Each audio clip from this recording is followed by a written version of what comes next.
Sir bo'lmasa, nechta ayolni yaxshi ko'rasiz? 3 ta ayol juda ham yaxshi ko'raman. Ular kimlar? Birinchisi onamni yaxshi ko'raman. Ikkinchisi onamning soyasini yaxshi ko'raman. Uchinchisi mendan xafa bo'lmanglar, onamning aksini yaxshi ko'raman deb javob bergan ekan donishmand.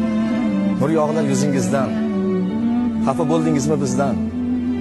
Aylanayin o'zim sizdan, ona qarayapman demang. So'lib boryapman demang. Yugurganim, chopganim, dunyolardan topganim, fido bo'lsin jon, tanim, ona qarayapman demang. So'lib boryapman demang. Soddagina, ojizam, qo'li qado, pokizam, hajlarga boring siz ham, ona qarayapman demang. So'lib boryapman demang. Kecha kunduz kutganim, o'zi yemay tutganim, bolam deb qon yutganim, ona qarayapman demang.